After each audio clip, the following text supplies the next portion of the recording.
നമ്മളിങ്ങനെ കൈക്ക് പിടിച്ചിരിക്കുമ്പോൾ അല്ലെങ്കിൽ കെട്ടിപ്പിടിച്ചിരിക്കുമ്പോൾ ഉമ്മ വയ്ക്കുമ്പോഴൊക്കെയാണ് സ്നേഹം ഷെയർ ചെയ്യുന്നത് നില തോന്നാറ്. പക്ഷെ ഈ ഫൈറ്റ് ചെയ്യുമ്പോഴും അതൊരു ഫോം ഓഫ് ഇന്റമസിയാണ്. സ്നേഹം ഷെയർ ചെയ്യുന്നതിന്റെ ഒരു ഫോം ഓഫ് ഇന്റമസി.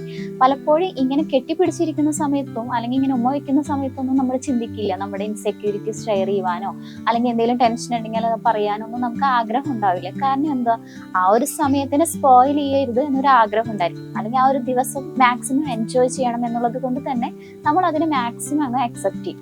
പക്ഷേ when you start A fight കാര്യങ്ങളെല്ലാം ഡിഫറെന്റ് ആവുകയാണ്. ആ സമയത്ത് അവർ ബേസ്റ്റ് ഔട്ട് ആവുമ്പോൾ ചിലപ്പോൾ ഒന്നും തന്നെ പറഞ്ഞെന്ന് വരില്ല. അവർക്ക് വായിൽ തോന്നിയതെല്ലാം വിളിച്ചു പറയും. അവരുടെ ഇൻസെക്യൂരിറ്റീസോ ടെൻഷനോ ഇഷ്ടമില്ലായ്മയോ എല്ലാം അവിടെ ആയിരിക്കും ഓപ്പൺ അപ്പ് ആവുന്നത്.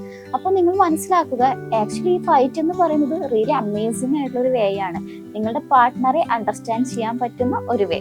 ഈ ഒരു സമയത്ത് മനസ്സിലാക്കുക, നിങ്ങൾ ഫൈറ്റ് ചെയ്യുന്ന സമയത്ത് അല്ലെങ്കിൽ ഒരു അൺകംഫർട്ടബിൾ സിറ്റുവേഷൻ ഉണ്ടെങ്കിൽ അവിടെ നിന്ന് സ്കിപ്പ് ആവാതെ അതൊന്ന് സോർട്ട് ചെയ്യാൻ ശ്രമിച്ചാൽ അപ്പോൾ നിങ്ങൾക്ക് മനസ്സിലാക്കാൻ സാധിക്കും ഈ ഒരു ഫൈറ്റും ഒരു ഫോം ഓഫ് ഇന്റമസിയാണ്.